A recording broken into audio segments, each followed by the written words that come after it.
Welcome to the Wellbeing at Work podcast, where we help you optimize all aspects of well-being in the workplace. Hi, my name is Alejandra Hernandez. I'm your host for today, and we're going to talk about burnout, this word that at this point has turned into a buzzword. We're going to talk about what is burnout and how do you as a company leader, how do you as a manager identify burnout in your team. One of the problems is oftentimes you don't know that your team is burning out until it's too late, until you have a resignation letter, until you have a project completely floundering, until you have people arguing with each other. And so the point of this podcast episode is to go over simple ways for you to identify if your team is burning out. Now, with burnout, we have seen over the past couple of years a lot of transition in the workplace and therefore the increased use of this word. It's no secret that many companies are understaffed, have continued to be, have eliminated roles and added the work onto other people. And maybe you're one of them listening to this podcast. Maybe you as a company leader may be on the verge of burnout as well. And if you are, it impacts your ability to lead your team. So my goal for you is to listen to these tips and identify if you are burning out and how you can support yourself through it, and also identify if your team is burning out. This is a part of a much larger issue that we have at hand. And so we're not going to go into all the complexities. I know that you as a manager have a lot on your plate. I know that as you as a leader have a lot on your plate. So I want to be able to give you these red flags that you can look out for so that hopefully you can navigate burnout and get yourself to a place where you can save yourself, but also support in your employees not getting to that place. Now, what is burnout? Because we talk about it all the time in the career space, in the workplace. What is burnout? Burnout, as defined by WHO, the World Health Organization, is a syndrome conceptualized as resulting from chronic workplace stress that has not been successfully managed. It's feelings of energy depletion or exhaustion, increased mental distance from one's job, or feelings of negativism or cynicism related to one's job, and reduced professional efficacy, meaning lower productivity, and producing the kind of results that are not up to par than when someone is feeling well. I want you to remember this definition, the one I just went through, because that is going to allow you to remember the three things I just went through to know about burnout. By definition, three aspects of it: feelings of energy depletion or exhaustion. Number two, increased mental distance from one's jobs, or that feeling of negative about your job, cynicism about your job, the company, and so forth. And then the last one, reduced professional efficacy. So when you think about burnout and for your team, here are three tips for recognizing burnout in your team or in yourself. Number one, a decrease in engagement, aka less productivity, lower performance. So let's say for you, if you know that things are beginning to slip through the cracks, if you know that the things that you used to go an extra mile for are no longer within your capability, like you don't even feel like you have the capacity or the bandwidth to do those things anymore, you're beginning to see some signs of burnout. So are you also seeing odd behavior in your employees?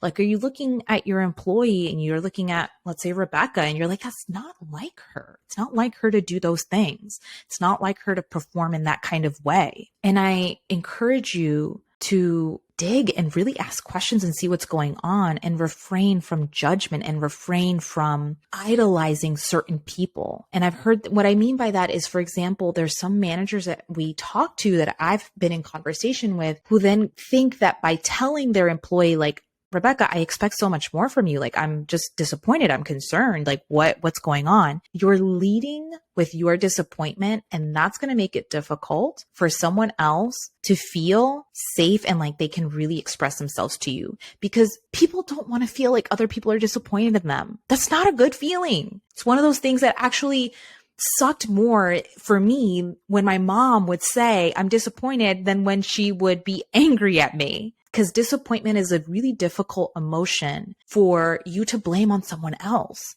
So I encourage you to not, that's a side rant. I encourage you to really refrain from words like that when you're talking to your employees. But look and see, are any of your employees beginning to showcase different behavior that is unlike their usual performance and usual productivity levels. The other thing, that's tip number 1. Tip number 2, regularly complaining and cynicism at work. This is so crucial. And one of the biggest red flags that I see in companies is when they normalize this. It becomes normal to say, I'm so stressed, I'm so overwhelmed. Like they just become things that people say all the time at work. And if you're in a workplace where people throw the words around stress, overwhelm, this is too much, oh my God, just that kind of word and energy behind it, you've got some issues with burnout, and you've got some issues with a work culture that promotes burnout. And a work culture that promotes burnout will never thrive and succeed at the levels that it could, because it also means you're going to have high turnover, low retention.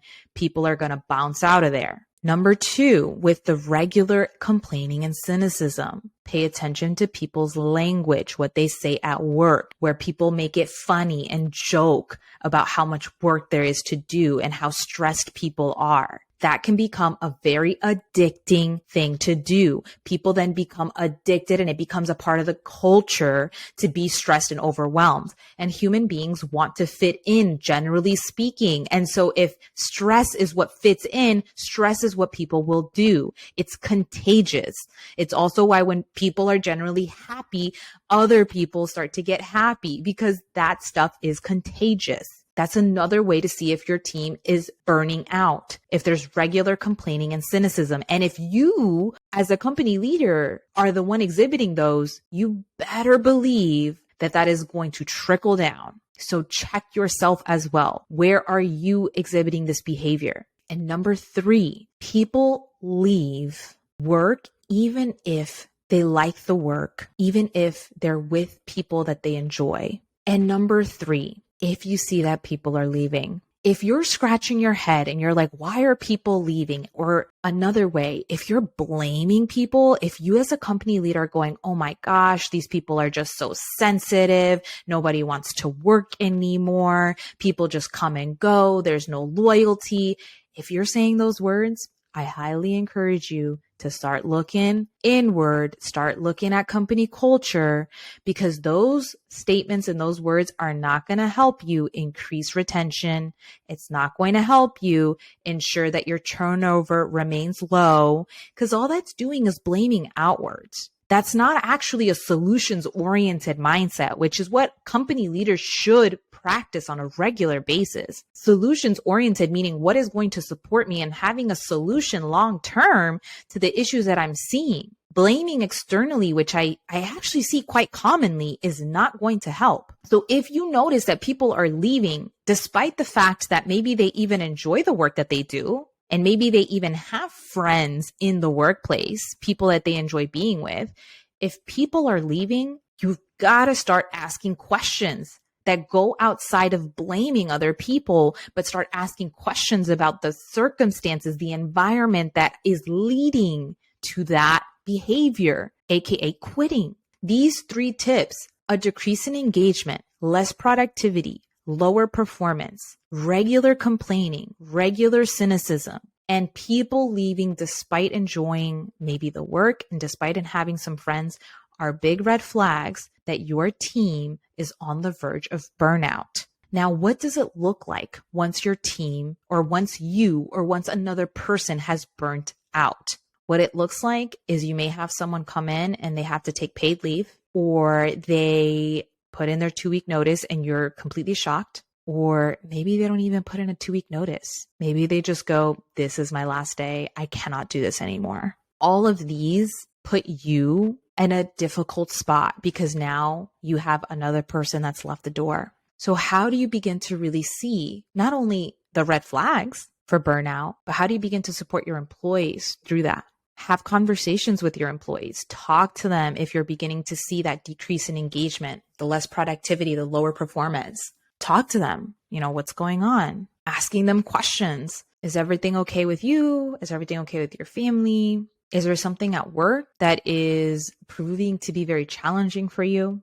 Asking these questions, the more conversations you can have with your employees, the better, because it builds connection, it builds trust. And trust is the foundation of any relationship, I think one of the things that we're learning collectively is that work relationships are not different than outside of work relationships. You need to be able to communicate well. You need to be able to have trust in any relationship, and that includes in working relationships. So have conversations, understand, where is this decrease coming from? Is there too much on their plate? Regular complaining and cynicism is something that comes on a cultural level. So you have to check yourself. Where are you doing that? How do you begin to support people in actually managing their stress? How do you begin to support your employees in understanding what their workload is? And then last, when people are leaving, use up those exit interviews and ask very specific questions that could be in regards to burnout. Hey, I noticed, did you enjoy your work? Did you enjoy some of the people that you worked with? Yes and yes.